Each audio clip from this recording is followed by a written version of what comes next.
जैसा कि दोस्तों हम सब सभी जानते हैं कि एपीओ की वैकेंसी कई कई दिनों से नहीं आई हुई है, तो इस बार आने की पूरी पूरी संभावना है। तो आज हम एविडेंस की बात करेंगे। ये हमारा जो हम इसमें 50 प्रश्नों को हल करेंगे जो प्रीवियस में आए हुए हैं कई राज्यों में, जैसे उत्तराखंड हुआ, यूपी हुआ, बिहार हुआ, झारखंड हुआ, अन्य राज्यों में आए हुए सभी प्रश्न ये एविडेंस के हैं। तो ये हमारा जो है ये एपीओ के लिए है ख़ास तौर से, और ये परीक्षा मंथन का है। तो हम पहले बात कर लेते हैं भारतीय साक्ष्य अधिनियम 1872 की। विषय वस्तु विशेष की बात करेंगे। इसमें 11 अध्याय और 3 पार्ट हैं। पहले अध्याय में तथ्यों की सुसंगत, रेलिवेंसी ऑफ फैक्ट। अध्याय 1 में प्रिलिमिनरी प्रारंभिक 1 से 4 तक। अध्याय 2 तथ्यों की सुसंगत के विषय में। अध्याय भाग 2 सबूत के विषय में। अध्याय 3 अध्याय 2 है हमारा 3 से लेकर 6 तक कवर करता है, और अध्याय 1 हमारा 1 से लेकर 2 तक कवर करता है। कभी कभी हमें ये भी क्वेश्चन पूछने देखने को मिलता है परीक्षाओं में। तो हम अध्याय 2 की बात करेंगे सबूत के विषय में। अध्याय 3 इसमें आता है तथ्य जिनका साबित किया जाना आवश्यक नहीं है। धारा 56 से लेकर 58 तक है। और अध्याय 4 मौखिक साक्ष्य के विषय में बात करता है, ऑफ ओरल एविडेंस, जो 59 से लेकर 60 तक है। अध्याय 5 की बात करें दस्तावेजी साक्ष्य के विषय में, ऑफ डॉक्यूमेंट एविडेंस, धारा 61 से लेकर 90A तक है। और अध्याय 6 की बात करें तो दस्तावेजी साक्ष्य द्वारा मौखिक साक्ष्य के अपवर्जन के विषय में, धारा 91 से धारा 100 तक है। भाग 3 की बात करें तो भाग 3 में 1, 2, 3, 4, 5 सेक्शन कवर होते हैं, और यही सेक्शन हमारा सबसे बड़ा भाग है। भाग 3 जो अध्याय 7, 8, 9 और 10, 11 को कवर करता है। अध्याय 7 की बात करें तो सबूत के भार के विषय में बात करता है, धारा 101 से लेकर 114A तक की। और अध्याय 8 स्टॉपेल को प्रदर्शित करता है, जो धारा 115 से लेकर 117 तक है। ये स्टॉपेल अध्याय 18 को पूछता है, बार बार पूछता है कि स्टॉपेल किस अध्याय में है। तो हमें यह याद रखना है कि अध्याय 8 हमारा जो है वो स्टॉपेल जो है हमारा वो धारा अध्याय 8 में है। उसके बाद बात करते हैं हम अध्याय 9 की साक्ष्यों के विषय में, जो धारा 118 से लेकर 134 तक की बात करता है। फिर उसके बाद अध्याय 10 की बात करेंगे साक्ष्यों के विषय के बारे में, जो धारा 135 से धारा 166 तक की बात करता है। अध्याय 11 जो है, जो हमारा सबसे छोटा अध्याय है, जो केवल एक सेक्शन को डील करता है, जो साक्ष्य के अनुचित ग्रहण और अग्रहण के विषय में, धारा 167 की बात करता है। अगर सबसे छोटे अध्याय की बात करेंगे तो सबसे छोटा अध्याय हमारा 11 कहलाएगा, जिसमें एक सेक्शन को कवर किया गया है। उसके बाद फिर हम देखते हैं यहाँ पे कुछ चीज़ें देखते हैं, जैसे जो हमारे प्रीवियस ईयर में क्वेश्चन आए हुए हैं। अगर हम सेक्शन 1 की बात करें तो उसमें सेक्शन 1 में संक्षिप्त नाम, विस्तार और प्रारंभ दिया गया है। सेक्शन 2 की बात करें तो सेक्शन 2 निरसित हो गया था, जो एपीओ 2018 यूपी एपीओ 2018 में आया हुआ क्वेश्चन है। ये 1938 में रिपील्ड हुआ। उसके बाद अध्याय 3 की बात करें तो निर्वाचन खंड की बात करेंगे, जिसमें न्यायालय, तथ्य, सुसंगत, विवादक तथ्य, दस्तावेज, साक्ष्य साबित न साबित नहीं हुआ, भारत परिभाषित है। और धारा 4 की बात करें तो उपधारणा कर सकेगा, उपधारणा करेगा, और निश्चयात सबूत की बात करता है। धारा 2 को 1938 में निरसित किया गया था। प्रारंभिक अध्याय 1 की बात करेंगे, प्रारंभिक की, जो धारा 1 से लेकर 4 तक क्वेश्चन आए हुए हैं, उन क्वेश्चनों को हम आज यहाँ पे बात करेंगे। भारतीय साक्ष्य अधिनियम प्रवर्तन में आया कब? भारतीय साक्ष्य अधिनियम 1872 की धारा 1 के अनुसार 1 सितंबर 1872 को साक्ष्य अधिनियम में प्रवर्तन में लाया गया। इसमें हमारा क्वेश्चन एक सही हो जाएगा। इसमें हमारा आंसर जो सही होगा वो 1 होगा, 1 सितंबर 1872। उसके बाद बात करते हैं क्वेश्चन 2 की। भारतीय साक्ष्य अधिनियम में कितने अध्याय एवं कितनी धाराएं? ये क्वेश्चन भी हमारा बनता रहता है। इसमें बात करें तो हमारा जो क्वेश्चन सही है वो सी है, 167 धाराएं और 11 अध्याय। भारतीय साक्ष्य अधिनियम में कुल भाग 3 हैं और 11 अध्याय एवं 167 धाराएं हैं। फिर क्वेश्चन नंबर 3 की बात करें तो भारतीय साक्ष्य अधिनियम 1872 का उद्देश्य और उद्देशिका के अनुसार क्या है? साक्ष्य की विधि का समेकन, परिभाषा और संशोधन है। एक क्वेश्चन नंबर हमारा सही हो जाएगा बी, जिसमें हमें ये देखने को मिलता है कि भारतीय साक्ष्य अधिनियम 1872 के उद्देश्य के अनुसार साक्ष्य की विधि का समेकन, परिभाषा और संशोधन करना समाचीन है। दोस्तों इसको आप याद रखिएगा, कई बार क्वेश्चन पूछा गया है। यूपी एपीओ 2005 और 2007 और 2000 उत्तराखंड जे में सीजे में पूछा गया है 2014 में। उसके बाद क्वेश्चन नंबर 4 की बात करेंगे। भारतीय साक्ष्य अधिनियम 1872 के अध्याय अंतर्गत साक्ष्य विधि क्या है? साक्ष्य विधि एक प्रक्रिया विधि है। भारतीय साक्ष्य अधिनियम एक प्रक्रियात्मक विधि है। धातव्य है कि अधिकारों के उपचार हेतु अपनाई जाने वाली कार्रवाई का निर्धारण करने वाली विधि को प्रक्रिया विधि कहा जाता है। ये क्वेश्चन हमारा कई बार पूछा गया है। यूपीसीजे में पूछा गया है 15 में, 89 में और 2009 में। उसके बाद क्वेश्चन नंबर 5 की बात करें। भारतीय साक्ष्य अधिनियम में निम्नलिखित है क्या? भारतीय साक्ष्य अधिनियम में दोनों हैं, प्रिजम्पशियस ज्यूरिस केवल, प्रिजम्पशियस ह्यूमनिस केवल। इसमें एक क्वेश्चन नंबर हमारा सी सही होगा, सी जो दोनों हैं। और उसके बाद भारतीय साक्ष्य अधिनियम 1872 में प्रिजम्पशियस ज्यूरिस एवं प्रिजम्पशियस ह्यूमनिस दोनों शामिल हैं, क्योंकि प्रिजम्पशियस ज्यूरिस का तात्पर्य है विधि की उपधारणाएं। कभी कभी हमें पूछ लेता है कि प्रिजम्पशियस ज्यूरिस का तात्पर्य क्या है? विधि की उपधारणाएं। इसका आप अर्थ जानते रहिए। इसका अर्थ है विधि की उपधारणाएं। तथा प्रिजम्पशियस ह्यूमनिस का तात्पर्य क्या है, ये भी पूछता है। और हमको बार बार क्वेश्चन देखने को ये सारे क्वेश्चन मिलते हैं। और इसके तात्पर्य है तथ्य की उपधारणाएं। अमेनिया प्रेसुमेटर राइट इटा एक्ट सूक्ति का अर्थ है। ये भी क्वेश्चन देखने को मिलता है। ये क्वेश्चन अभी बिहार में भी पूछा गया था, और हमें जहाँ तक याद है ये झारखंड में भी क्वेश्चन आया हुआ क्वेश्चन है। तो इसका तात्पर्य है, ये इसमें हमारा क्वेश्चन सही हो जाएगा ए, सभी तथ्यों का उचित अवधारित किया जाना। सूक्ति अमेनिया प्रेसुमेटर राइट इट एक्ट का अर्थ है सभी तथ्यों का उचित अवधारित किया जाना। साक्ष्य विधि में निम्नलिखित में से कौन शामिल है? साक्ष्य विधि में क्या शामिल है? साक्ष्य विधि के अंतर्गत निम्नलिखित में से निम्नलिखित शामिल है, जैसे साक्ष्य का विधि का नियम। अगर हम इसकी एक्सप्लेनेशन को देखेंगे, साक्ष्य विधि में साक्ष्य के विधिक नियम शामिल है कि अभिलेख में किस प्रकार के तथ्यों को लाना चाहिए और कौन से तथ्य सुसंगत और ग्राह्य हैं, किन तथ्यों को अपवर्जित कर देना चाहिए और किस प्रकार एवं किस ढंग से तथ्यों को प्रमाणित करना चाहिए। अधिकार या कर्तव्य का विनिश्चय करने के लिए न्यायालय के समझ कुछ तथ्य होना चाहिए। न्यायालय का समय बहुत मूल्यवान होता है। असंगत एवं तुच्छ तथ्यों को अभिलेख पर लाने से न्यायालय का समय नष्ट होता है, आवश्यक रूप से न्यायालय की कार्रवाइयों को विलंबित करता है और यह न्यायालय के मस्तिष्क को भी प्रभावित करता है। इसलिए न्यायिक कार्रवाइयों में साक्ष्य के प्रस्तुतिकरण को नियंत्रित करने के लिए कुछ विधि के नियम होना चाहिए। अतः आंसर बी हमारा सही होगा। 8 की बात करें तो भारतीय साक्ष्य अधिनियम 1872 कब लागू होती है? किन पर? प्रशासनिक अधिकारीगण की कार्रवाई पर, मध्यस्थ की कार्रवाई पर, अवमानना की कार्रवाई पर, उपरोक्त में से कोई। यहाँ हमारा क्वेश्चन सही होगा सी, अवमानना की कार्रवाइयों पर लागू होता है। उसके बाद बात करें तो भारतीय साक्ष्य अधिनियम 1872 समस्त न्यायिक कार्रवाइयों को लागू है, किंतु यह प्रशासनिक अभिकरण की कार्रवाई पर या मध्यस्थ की समक्ष कार्रवाइयों पर लागू नहीं है। अवमानना की कार्रवाई समस्त न्यायिक कार्रवाई के अंतर्गत सम्मिलित है, अतः साक्ष्य अधिनियम 1872 अवमानना की कार्रवाई पर लागू है। क्वेश्चन 9, निम्नलिखित में से कौन सी विधि को भारतीय साक्ष्य अधिनियम में 1872 का आधार माना जाता है?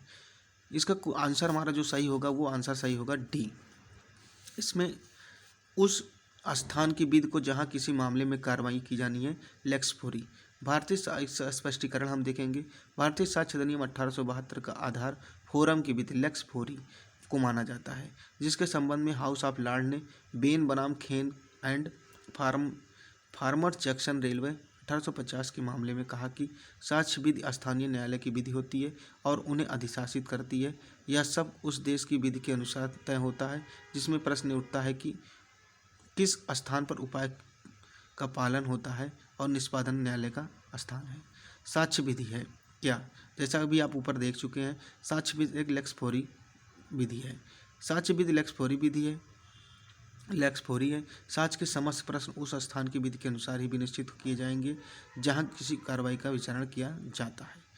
उसके बाद सेक्शन हम 18 को देखेंगे तो Indian evidence act applied to, ये यूपीएसजीएस में पूछा गया था 2009 में। Proceeding before tribunal, affidavit presented to any court or officer, proceeding before any arbitrator, इनमें से कोई नहीं, नन ऑफ द एबव। हमारा क्वेश्चन सही होगा डी। भारतीय साक्ष्य अधिनियम 1872 की धारा 1 के अनुसार साक्ष्य अधिनियम 1872 न तो किसी न्यायालय या अधिकारी के समक्ष प्रस्तुत किए जाने वाले शपथ पत्रों को न तो किसी मध्यस्थ के नियमों के लागू होता है। इसके अतिरिक्त अधिकरण के समक्ष कार्रवाइयों में भी साक्ष्य अधिनियम लागू नहीं होता है। क्वेश्चन नंबर 12 को हम देखेंगे। भारतीय साक्ष्य अधिनियम 1872 निम्न में से किस हेतु लागू होता है? न्यायालय में न्यायिक कार्रवाइयाँ हुई थी। अगर हम इसका आंसर जो सही होगा वो सी होगा। भारतीय साक्ष्य अधिनियम 1872 की धारा 1 के अनुसार साक्ष्य अधिनियम 1872 न्यायालय में न्यायिक कार्रवाइयाँ जुडिशियल प्रोसीडिंग को लागू होता है, परंतु यह न तो न्यायाधिकरण के समक्ष विधिक कार्रवाइयों को न तो मध्यस्थ के समक्ष विधिक कार्रवाइयों को लागू होता है। अगर हम बात करें तो दोस्तों ये किताब जो है बहुत ही महत्वपूर्ण है, आपको देखने का हूबहू कभी कभी ये क्वेश्चन मिल जाएगा और इसमें से 100% में 80% क्वेश्चन आने की पूरी संभावना है। आप इसे कम से कम एक बार देखिए और लाइक और सब्सक्राइब करिए, हमारे चैनल को थोड़ा सा प्रमोट करिए आप, और मैं आपको अच्छे कंटेंट्स दूंगा। क्वेश्चन 13 है, नीचे दिए गए कोड का प्रयोग करते हुए गलत कथन को चुनिए। हमको चुनना है, पहला कथन है हमारा, भारतीय साक्ष्य अधिनियम मध्यस्थ के समक्ष कार्रवाइयों पर लागू नहीं होता है। भारतीय साक्ष्य अधिनियम न्यायालय द्वारा साक्ष्य लेने हेतु नियुक्त किए गए अभियुक्त के समक्ष कार्रवाइयों पर लागू नहीं होता है। न्यायालय के समक्ष प्रस्तुत किए गए शपथ पत्रों पर साक्ष्य अधिनियम लागू होता है। भारतीय साक्ष्य अधिनियम सभी प्रकार के सेना न्यायालयों के समक्ष होने वाली न्यायिक कार्रवाइयों पर लागू होता है। तो हमारा इसमें क्वेश्चन गलत पूछा है। कब आप इस चीज़ को ध्यान रखिएगा, क्वेश्चन सही पूछा है कि गलत पूछा है, तो आप इसको नोट करके रखिएगा कि हमको सबसे पहले देखना क्या है, गलत पूछ रहा है या सही पूछ रहा है। लोग जल्दी में गलत को सही मार के चले जाते हैं। तो यहाँ पे हमारा क्वेश्चन जो सही हो जाएगा वो बी सही हो जाएगा। इसका स्पष्टीकरण हम देख लेते हैं। भारतीय साक्ष्य अधिनियम के धारा 1 के अनुसार यह अधिनियम किसी न्यायालय ऑफिसर के समक्ष पेश किए गए शपथ पत्रों और किसी मध्यस्थ के समक्ष कार्रवाइयों पर लागू नहीं होता है। यह अधिनियम समस्त न्यायिक कार्रवाइयों पर लागू होता है। उसके बाद बात करें, भारतीय साक्ष्य अधिनियम लागू होता है कहाँ? केवल सिविल कार्रवाइयों में, केवल आपराधिक कार्रवाइयों में, सिविल आपराधिक दोनों कार्रवाइयों में। इसका आंसर सी हो जाएगा हमारा। भारतीय साक्ष्य अधिनियम 1872 की धारा 1 में प्रयुक्त शब्द न्यायिक कार्रवाइयों जुडिशियल प्रोसीडिंग से यह स्पष्ट है कि भारतीय साक्ष्य अधिनियम 1872 सिविल एवं आपराधिक न्यायालय दोनों को लागू होता है। धारा 15 हम बात करेंगे क्वेश्चन नंबर 15 की। भारतीय साक्ष्य अधिनियम लागू नहीं होता है कहाँ? तो ये भारतीय साक्ष्य अधिनियम 1872 की धारा 1 के अनुसार इसका विस्तार जम्मू राज्य के सिवाय संपूर्ण भारत पर। आप नया बेयर एक्ट देखेंगे तो अभी इस समय हो सकता है, जब अमेंडमेंट हुआ है, जम्मू कश्मीर को जब केंद्र शासित राज्य मान लिया गया है, तो इससे अब ये हो जाएगा संपूर्ण भारत पर लागू होता है, एक्सेप्ट कुछ एक्सेप्शनों को छोड़ के। 16 की बात करें तो गलत उत्तर को निर्दिष्ट करिए। भारतीय साक्ष्य अधिनियम थल सेना अधिनियम, नौसेना अनुशासन अधिनियम, भारतीय नौसेना अनुशासन अधिनियम 1934, वायुसेना अधिनियम के अंतर्गत संयोजित सेना न्यायालय में लागू होता है। मध्यस्थ समझ कार्रवाई पर लागू नहीं होता है। सी है सभी न्यायिक कार्रवाइयों पर लागू होता है। डी है किसी न्यायालय या पदाधिकारी की समझ प्रस्तुत किए गए शपथ पत्रों पर लागू नहीं होता है। तो हमारा क्वेश्चन सही हो जाएगा ए। भारतीय साक्ष्य अधिनियम 1872 की धारा 1 के अनुसार इसका विस्तार जम्मू कश्मीर राज्य के सिवाय भारत पर होता है। अब आप इसको चेंज कर लीजिएगा, अब हमारे ये संपूर्ण पर लागू होता है। या किसी न्यायालय में या के समझ की जिसके अंतर्गत थल सेना अधिनियम, नौसेना अनुशासन अधिनियम, भारतीय नौसेना अधिनियम 1934, वायुसेना अधिनियम के अंतर्गत संयोजित सेना न्यायालय से भिन्न सेना न्यायालय पर, अतः इन न्यायालयों पर भारतीय साक्ष्य अधिनियम 1872 लागू नहीं होता है। सेक्शन 5 विवादक तथ्यों एवं सुसंगत तथ्यों के साक्ष्य दिया जा सकता है। आप इसको सेक्शन को रट लीजिएगा, ये सेक्शन बार बार पूछा जाने वाला क्वेश्चन है। 17 की बात करेंगे, क्वेश्चन नंबर 17, साक्ष्य अधिनियम के संबंध में निम्नलिखित कथनों में से कौन सा कथन सही है? क्वेश्चन आंसर नंबर ऑप्शन 1, अधिनियम के विधेयक का प्रारूप पर हेनरी मेन्स तैयार किया। अधिनियम के विधेयक का प्रारूप सर हेनरी मेन ने तैयार किया था और अधिनियम के विधेयक का प्रारूप सर जेम्स स्टेफन ने तैयार किया था। अधिनियम के विधेयक का प्रारूप विधि आयोग द्वारा तैयार किया गया था। और डी है उपरोक्त में से कोई नहीं। हमारा जो क्वेश्चन है, साक्ष्य अधिनियम 1872 के विधेयक का प्रारूप जेम्स स्टीफन के द्वारा तैयार किया गया था। आप इस क्वेश्चन को रट के रख लीजिएगा, कई बार क्वेश्चन पूछा गया है। और ये देखिए फिर से रिपीट वही क्वेश्चन हुआ है, भारतीय साक्षरता अधिनियम 1872 का प्रारूप किसने तैयार किया था? हम सर जेम्स एफ स्टीफन ने इसका प्रारूप तैयार किया था। भारतीय साक्षरता अधिनियम किसके समक्ष कार्रवाइयों को में प्रयोग में नहीं लाया जाता? मध्यस्थ के समक्ष। हमारा आंसर जो होगा वो डी होगा। भारतीय साक्षरता अधिनियम 1872 की धारा 1 के अनुसार इसका विस्तार मध्यस्थ के समक्ष की कार्रवाइयों पर लागू नहीं होता, अतः यह मध्यस्थ के सामने की कार्रवाइयों में प्रयोग में नहीं लाया जाता। कुछ हमारा आंसर डी सही होगा। निम्नलिखित में से तथ्य है क्या? अगर हम तथ्य की बात करें तो सोहन ने एक गाय देखी। मोहन ने सोहन से जाने को कहा।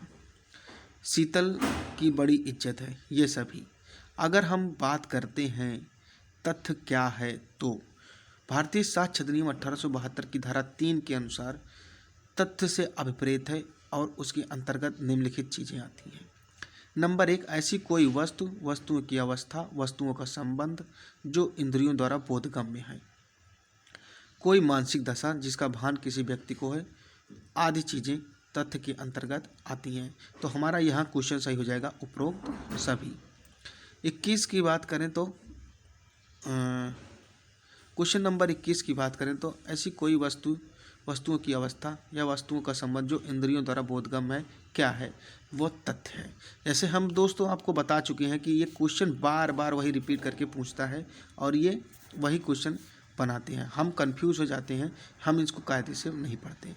आप इसका कम से कम 2-3 बार रिवीजन कर लेंगे। 100% मैं आपको बता रहा हूँ, इसमें से आपको 80% क्वेश्चन मिल जाएंगे। इससे बाहर कुछ भी नहीं आएगा एपीओ में। भारतीय साक्ष्य अधिनियम में न्यायालय शब्द के अंतर्गत निम्नलिखित में कौन नहीं आता? भारतीय साक्ष्य अधिनियम के अंतर्गत निम्नलिखित में से कौन नहीं आता?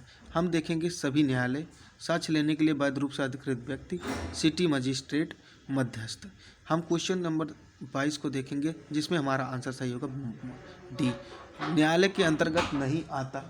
कोई बात कर रहे हैं हम, न्यायालय के अंतर्गत अगर आता है की बात करते तो हमारा 1, 2, 3 सही हो जाता, लेकिन हम यहाँ बात कर रहे हैं नहीं आता, तो डी हमारा क्वेश्चन नंबर मध्यस्थ सही होगा।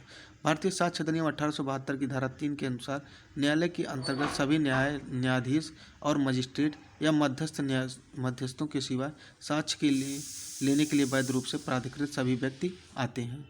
अतः उपरोक्त से स्पष्ट है कि मध्यस्थ के सिवाय सभी व्यक्ति शब्द न्यायालय के अंतर्गत आता है।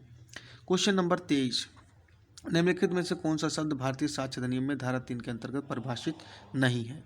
अगर हम बात करेंगे 3 को तो हमारा जो 3 है वो संस्वीकृति जो है वो हमारा 24 से लेके 30 तक परिभाषित है। इसके अंतर्गत धारा 3 के अंतर्गत न्यायालय, दस्तावेज, साक्ष्य तीनों को परिभाषित किया गया है, लेकिन यहाँ संस्कृति के संबंध में धारा 24 से 30 के अंतर्गत दिया गया है। और 24(1)(25 की बात करते हैं। निम्नलिखित में से कौन सी न्यायिक प्रक्रिया नहीं है? निम्नलिखित में से कौन सी न्यायिक प्रक्रिया